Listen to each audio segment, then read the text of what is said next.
पिंपरी चिंचवडचे मनपाचे आयुक्त शेखर सिंहजी ज्यांच्यावर आपण PMPML ची जबाबदारी टाकलेली आहे त्या CMD श्रीमती दीपा मुधोळ मुंडेजी सह व्यवस्थापकीय संचालक PMPML चे नितीन नार्वेकरजी, चरोली डेपोचे नितीन कुसाळकरजी, सर्व आमच्या PMPML चे उपस्थित असणारे अधिकारी, कर्मचारी, प्रतिष्ठित नागरिक, पत्रकार मित्र, बंधू भगिनींनो आणि माझ्या तरुण मित्रांनो, खरं तर आपण सुरुवातीलाच श्रद्धांजली अर्पण केलेली आहे.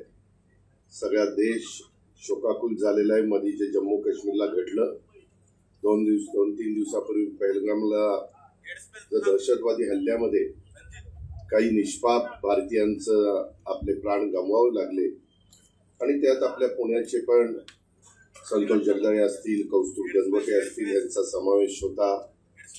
त्याच्यामध्ये हे जे काही निष्पाप लोकांना त्यांचा जीव घेण्यात आला, त्यांना संपवण्यात आलं, या दहशतवादी हल्ल्यात जीव गमावण्याला लागलेल्या सर्व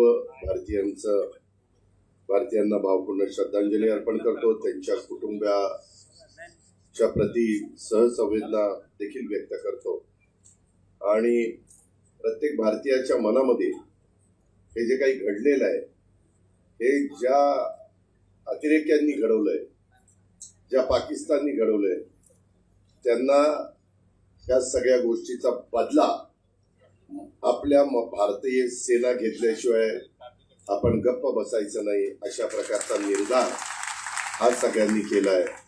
मी इथं वडगाव शेरीचे आमदार बापूसाहेब पठारे आणि कार्यकर्ते राजेंद्र खानवे हे दोघंही आलेले आहेत, त्यांचंही मी मनापासून स्वागत करतो. चरोलीमध्ये आणि मानमध्ये 2 अत्याधुनिक अशा प्रकारच्या बस डेपोचं उद्घाटन आपल्या सर्वांच्या साक्षीनं झालं असं देखील मी जाहीर करतो. ह्याच्यामुळं आपलं पुणे शहर, पिंपरी चिंचवड शहराच्या वाहतुकीला गती देणारा एक नवा टप्पा हा आजपासून सुरू झालेला आहे. त्यामध्ये आपण साधारण 30 बसेस मान डेपोला हे ओलेक्ट्रा ह्या कंपनीकडनं आपण घेतलेले GCCच्या धर्तीवर संपूर्ण गाडी त्यांची, सगळ्या काही गोष्टी त्यांच्या, आणि आपण पर किलोमीटर PMPML कंपनी त्यांना जो काही चार्ज असेल तो देणार आहे. आणि आपल्या चरोली डेपोला आपण 60 बसेस त्या ही ओलेक्ट्रा कंपनी ही उपलब्ध करून देणार आहे. मित्रांनो, मागे मला आठवतंय तुम्हीच आम्हाला अनेकदा संधी दिली, पण ज्यावेळेस PMT आणि PCMT होती त्यावेळेस मला जाणवायचं की अनेकदा रूटच्या बद्दल वाद व्हायचे. महत्वाचे रूट PMT म्हणायचं आम्हाला पाहिजे, PCMT म्हणायचं आम्हाला पाहिजे. आणि नंतर बराच विचार केल्यानंतर असा एक प्रस्ताव पुढे आला की हे दोन्ही PMT PCMT एक करूया आणि PMPML कंपनी निर्माण करूया. आणि तशा प्रकारचा निर्णय त्यावेळेसच्या कॅबिनेटने घेतला आणि त्याच्यामध्ये 60% हिस्सा PMPML कंपनीमध्ये आपल्या पुणे महानगरपालिकेचा राहील, 40% हिस्सा हा आपल्या पिंपरी चिंचवड महानगरपालिकेचा राहील. आणि ज्यावेळेस पब्लिक सर्व्हिस ट्रान्सपोर्ट नागरिकांना उत्तम प्रकारे सेवा देण्याच्या करता आमचे हे कर्मचारी अधिकारी सगळे काम करत असतील त्यावेळेस त्यांना काही कमी, त्यामध्ये कुठल्याही परिस्थितीमध्ये प्रदूषण कसं कमी होईल, नागरिकांना त्रास कसा कमी होईल, नागरिकांना उत्तम सेवा कशी देता येईल आणि त्याच्यातून आपल्याला अतिशय चांगल्या प्रकारे पुढं कसं जाता येईल हा आमचा सगळ्यांचा प्रयत्न आहे. आम्ही त्याच्यात पण सवलती वगैरे दिलेल्या आहेत आणि ह्याच्यातून जास्तीत जास्त PMRDAच्या एरियामध्ये देखील PMPML कसं पोहोचवता येईल त्याच्यामध्ये मध्ये आम्ही बसलो आणि मी त्या तिघांच्याकडनं सगळ्या गोष्टी समजून घेतल्या. मग भोसले असतील, मुंडे असतील, शेखर सिंग असतील आणि मग यांना सूचना पालकमंत्री म्हणून अशा दिल्या की म्हसेंना सांगितलं तुम्ही 230 कोटी रुपये आपल्या PMPML ला जमा करा. त्याच्यातून 500 बसेस CNGच्या टाटाच्या 46 लाख प्रत्येकी बस असा घेण्याचा निर्णय झाला. आता 230 कोटी रुपये PMLच्या CMD कडे आलेले त्यांच्याकडे जमा झालेले. कारण मी येताना चौकशी केली, मसेला म्हणलं आता मी चाललोय, काय सांगू, पैसे गेले का? म्हणले दादा गेले. मग यंदाही आले विचारलं आले का? ते म्हणले आले. त्याच्यामुळं आता आपण आपलं काम केलंय. आता राजेंद्रजी, शेखरसिंगजी आणि मुंडेताई तुम्ही तिघांनी मिळून लवकर टाटाच्या बसेस, कारण टेल्को कंपनी इथंच आहे, शेवटी आपलेच कामगार तिथं काम करतात, ऑफिसर काम करतात, आपली उद्योग नगरी, आपली कष्टकऱ्यांची नगरी आहे, आपली कामगार नगरी आहे. आणि त्याच्यामुळे इथं बसेस जर जगाच्या बाजारपेठेत जात असतील तर आपण का नाही घ्यायच्या? आणि त्यांनी रेट पण फार रिझनेबल दिलेले आहेत. मागं इतरांचे रेट जास्त आलेले होते आणि म्हणून हा निर्णय झालाय. आता PMC आणि PCMC ह्याच्यात पण मी PMC ला 100 कोटी रुपये द्यायला सांगितले आणि आपल्या PMC ला 100 आणि PMC ला 150. तर 230 कोटीचा 40% रेशो तुम्ही द्या, 60% रेशो तुम्ही देतील. आणि CMD आपल्याला या बसेस पुन्हा 500 अजून विकत घ्यायच्या म्हणजे 1000 बसेस होतील. बरोबर. आता 1000 बसेस झाल्यावर अजून आपल्याला बसेस पाहिजे. मग पुढच्या 500 बसेस आपण ही बसेस GCCच्या धर्तीवर म्हणजे आता जसं घेतल्या तशा त्या घेऊ. म्हणजे 1000 आणि 500 1500 बसेस झाल्या आणि ह्या आणखी 60 आणि 30 अशा बऱ्यापैकी पूर्वीच्या ह्या बसेस मग आपल्याला चांगल्या प्रकारची सेवा आपल्या नागरिकांना देता येईल. अजून बसेसची गरज आहे. आपण टप्प्याटप्प्याने जाऊ, एकदम काही जादूची कांडी फिरवल्यासारखं, कारण त्यांनाही त्यांची महानगरपालिका चालवायची, इतर देखील प्रश्न आहेत. आपल्या इथनं समोरनं रिंग रोडचं पण काम हे थोड्याच दिवसात पूर्ण होणार आहे आणि साधारण 500 मीटर वरच ते काम त्या बाबतीमध्ये आहे. आम्ही रिंग रोड करतोय. आम्ही त्याच्यामध्ये रस्ते विकास महामंडळाचा एक रिंग रोड पुणे आणि पिंपरी चिंचवडला त्याची टेंडर काढलेली आहे, ते आम्ही करतोय. त्याच्यानंतर PMRDA ला पण एक आतला रिंग रोड आपण करायला सांगितलेला आहे. PCMCचे आयुक्त त्यांना ज्या सूचना दिलेल्या आहेत त्या पद्धतीने त्यांचं काम चाललंय. PMCचं पण भोसलेंचं काम त्या पद्धतीनं चाललेलं आहे.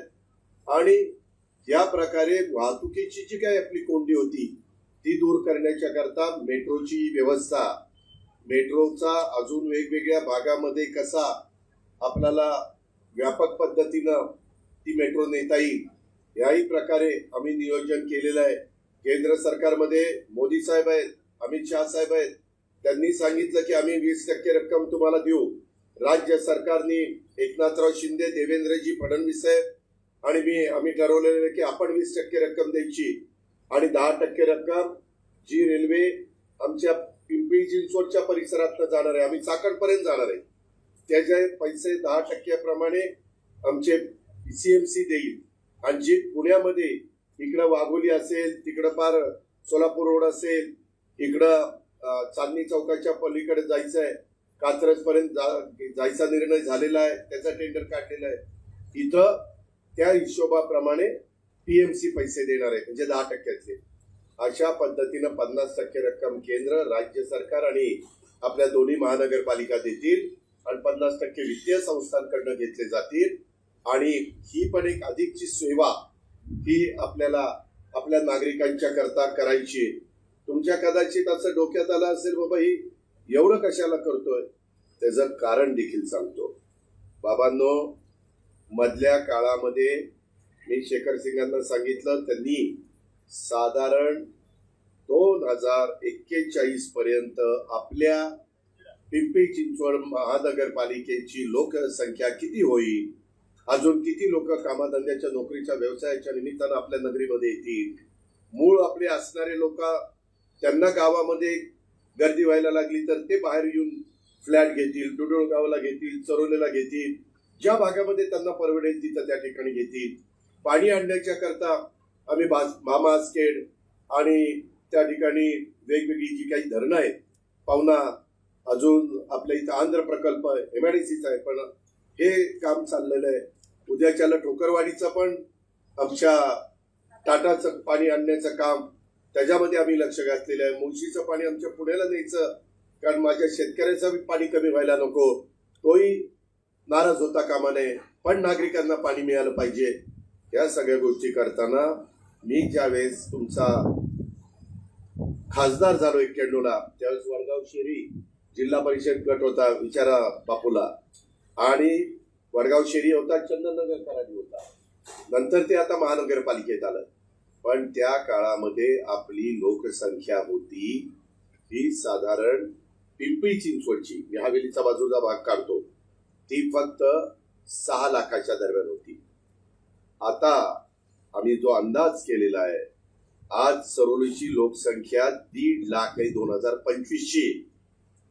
सरोलीकरांनो, 2041ला फक्त 16 वर्षांनी, किती 16, आपली लोकसंख्या होणार आहे सरोलीची 10,50,000 आणि पिंपरी चिंचवडची होणार आहे 2041ला 61 लाख. आता तुमचे 3 आमदार आहेत, भोसरी, सरोली आणि पिंपरी. पुढं कदाचित तुमचे 5 आमदार होतील, एवढी किंवा 6 आमदार झाले तर आश्चर्य वाटून देऊ नका.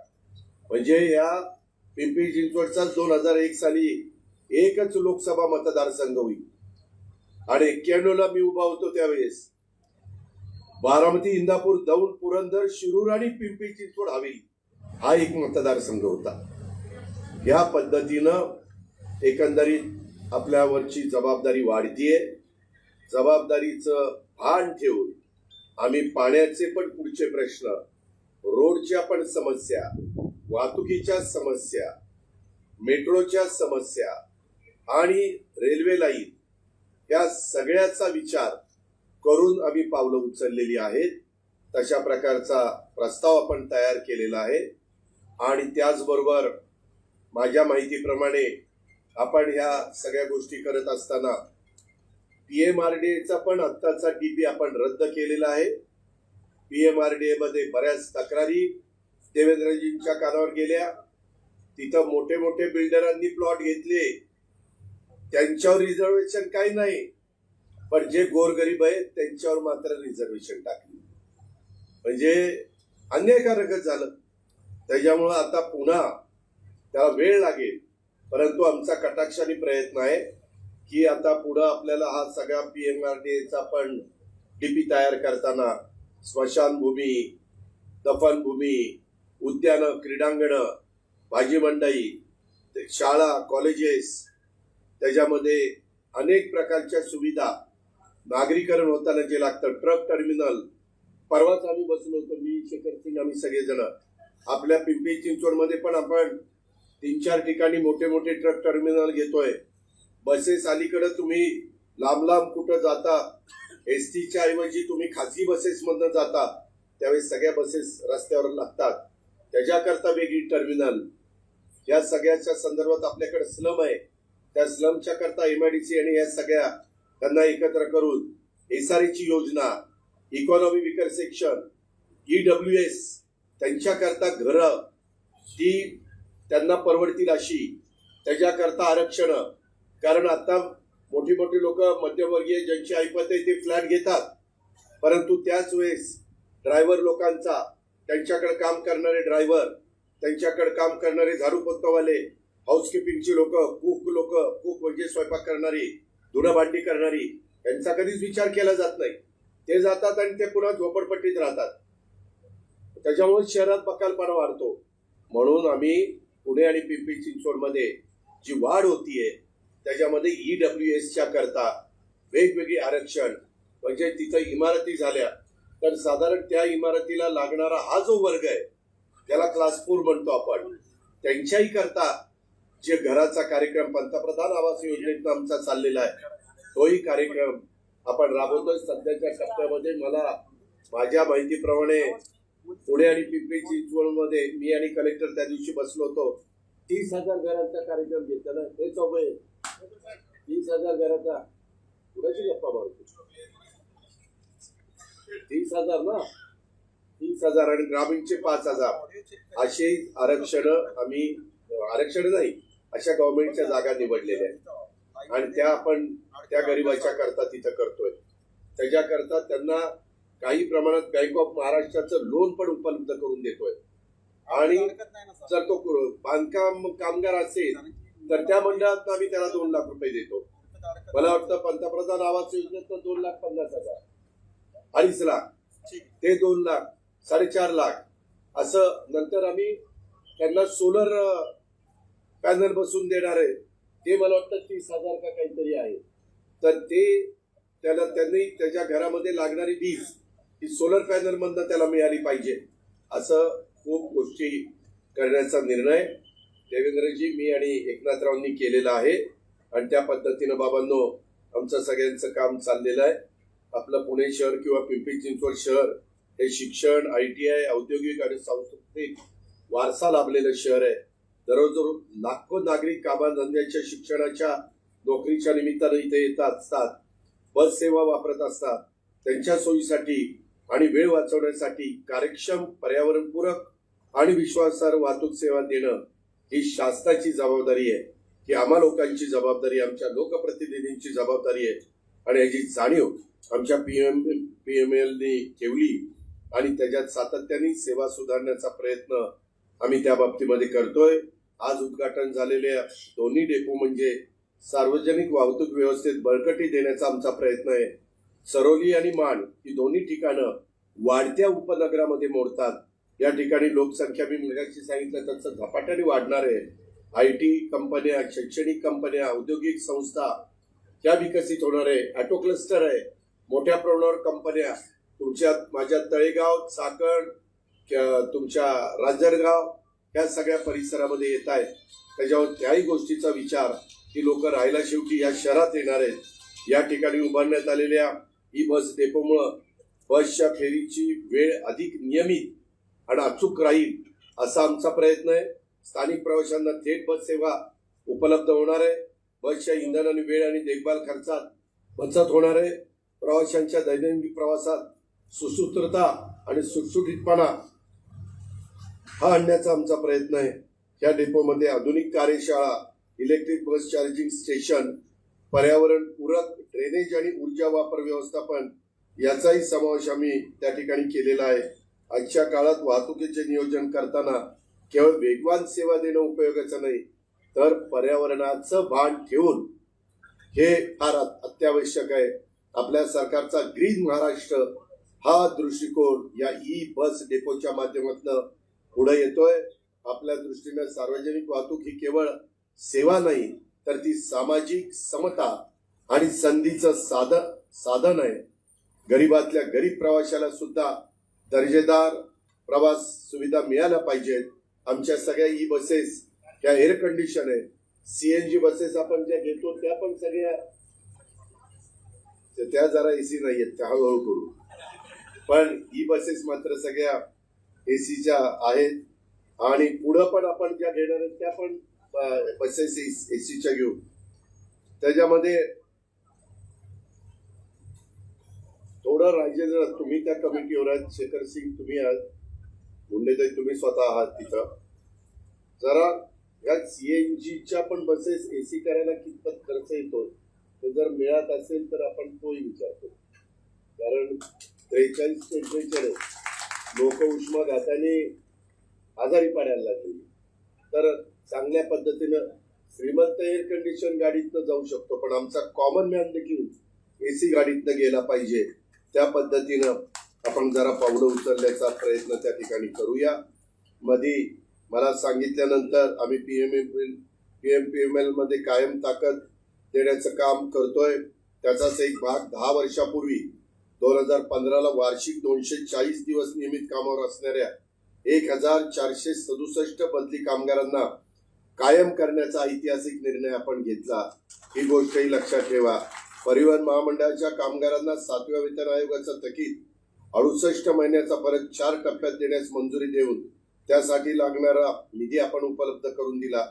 गेल्याच वर्षी पुन्हा नोव्हेंबर 24 मध्ये 240 दिवस कामावर असणाऱ्या 1700 बदली कामगारांना कायम करण्याचा ऐतिहासिक निर्णय देखील परत आपण घेतला आणि कोरोना संकटाच्या काळात संपूर्ण देशावर आर्थिक संकट असताना आपल्या महामंडळातील सर्व कामगारांना वेळेवर पगार अदा करण्यात आला. त्यामुळं पुणे शहर परिसरातील सार्वजनिक वाहतूक व्यवस्था बळकट करण्यावरच आमचा सगळ्यांचा भर आहे. पुणे पिंपरी चिंचवड या दोन्ही स्मार्ट सिटी प्रगत, सुरक्षित आणि समतोल नागरी जीवनशैलीचा आदर्श मॉडेल बनावं. त्यासाठी प्रशासन, जनतेचा पण आम्हाला सहभाग पाहिजे आणि सरकार यांना सोबत आम्हाला काम करावं लागणार आहे. कारण उद्याच्याला स्वच्छतेच्या बद्दल आपण पण आपल्याला चांगल्या सवयी लावून घेतल्या पाहिजे. आम्ही तर स्वच्छता करण्याचं काम करूच, परंतु तुम्ही कारण नसताना कुठेही कचरा टाकायचं काम करू नका. ओला कचरा, सुका कचरा, त्या सगळ्या गोष्टी जिथल्या तिथं जी व्यवस्था केली असेल तिथं पण तुम्हाला सवय लावून घ्या. आणि एकंदरीतच हे महायुती सरकारच्या राज्यात इन्फ्रास्ट्रक्चरचा नवा अध्याय आम्ही सुरू केलेला आहे. या कामगिरीत आपल्याला प्रत्येक घटकाची साथ हवी आहे. शासन असेल, प्रशासन असेल, उद्योग जगत असेल आणि सामान्य नागरिकांनी हातात हात घालून काम केलं पाहिजे, तर आपली प्रगती आणखीन वेगाने होईल. त्याबद्दल माझ्या मनामध्ये तीळमात्र शंका नाही. देश पायाभूत विकासाच्या प्रत्येक क्षेत्रामध्ये प्रगती करताना पंतप्रधान नरेंद्र मोदींच्या नेतृत्वाखाली दिसतोय. पुण्यासह मुंबई आणि नागपूर शहरात देखील मिळून आतापर्यंत 144 किलोमीटर लांबीचे मेट्रो मार्ग आम्ही कार्यान्वित केलेले. या सेवेचा लाभ आज 10 लाख प्रवासी घेत आहेत आणि पुढेही आम्ही ती वाढवतोय. आम्ही आता ठाण्यामध्ये पण मेट्रो देतोय. आम्ही टप्प्याटप्प्याने ज्या भागामध्ये लोकसंख्या दाट आहे आणि तिथं मेट्रो देण्याची गरज आहे ती मेट्रो देण्याचं आमचं सगळ्यांचं काम आहे. पुण्यात स्वारगेट ते कात्र विस्तार मार्गिका प्रकल्पाला केंद्र सरकारने मान्यता दिली. पुणे मेट्रो रेल्वे टप्पा 2 अंतर्गत खडकवासला, स्वारगेट, हडपसर, खराडी आणि नटस्टॉप, वारजे आणि माणिक बाग या 2 मार्गिकांना 9,897 कोटी रुपयाचा किमतीचा प्रस्ताव केंद्र शासनाच्या मान्यतेसाठी आम्ही पाठवला आहे. तो लवकरच पंतप्रधान मंजूर करतील आणि तो प्रश्न देखील मार्गी लागेल. आज देशामध्ये आम्ही भारतीय रेल्वेच्या माध्यमातून पंतप्रधानांनी अमृत भारत स्टेशन योजनेअंतर्गत महाराष्ट्रातल्या 132 रेल्वे स्थानकांचा समावेश केला. या योजनेद्वारे देशभरातल्या महत्वाच्या रेल्वे स्थानकांचं देखील अनुकरण आपण करतोय. जिल्ह्यात तळेगाव, चाकण, शिक्रापूर परवाच्याच कॅबिनेटला आणि तळेगाव ते चाकण हा 4 पदरी उन्नत मार्ग, हा पण आम्ही समांतर 4 पदरी रस्ता आणि चाकण ते शिक्रापूर मार्गात 6 पदरी रस्ता विकसित करण्यात येणार आहे.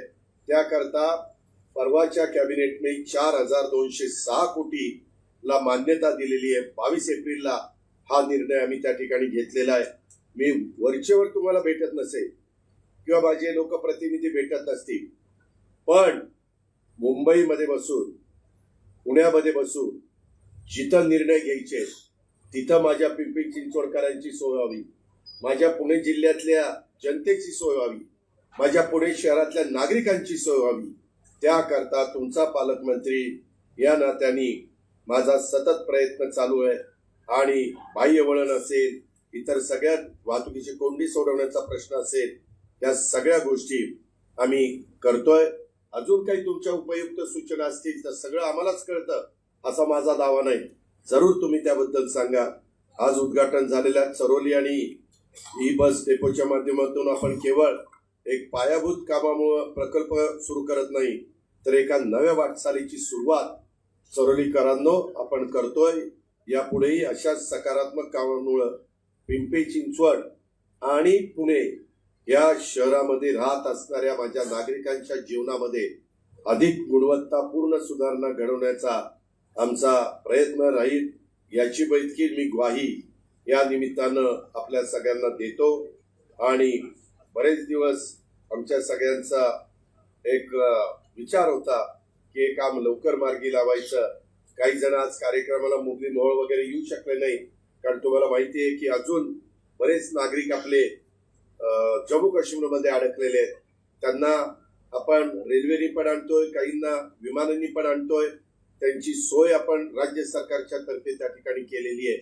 पहिल्यांदा ज्यांची दुःखद घटना घडल्या ज्यांच्या बाबतीत, त्या व्यक्तींना त्या डेड बॉडीज आणण्याचं काम आपण त्या ठिकाणी केलेलं आहे. आणि साधारण आम्ही गिरीश महाजनांना तिथं ठेवलंय. 2 दिवस एकनाथराव शिंदे पण तिथं गेलेले होते. आज पण मी माझे सगळे कार्यक्रम झाल्यानंतर पुण्याच्या संतोष जगदाळे आणि कौस्तुभ गणगोटे यांच्याही घरी जाऊन त्यांच्या कुटुंबियांना एक आधार देण्याचं काम, त्यांचं सांत्वन करण्याचं काम करणार आहे. ही आपली माणुसकी आहे, ही आपली परंपरा आहे. ते परंपरा आपण त्या ठिकाणी जपली पाहिजे.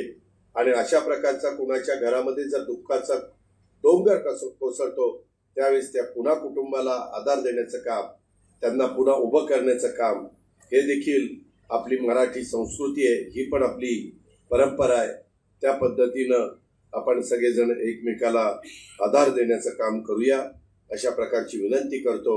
आज आपण सगळेजण इथं आलात त्याबद्दल पुन्हा एकदा आपल्या सर्वांचं मनापासून स्वागत करून मी माझे 2 शब्द संपवतो. जय हिंद, जय महाराष्ट्र. एबीपी माझा, उघडा डोळे बघा नीट.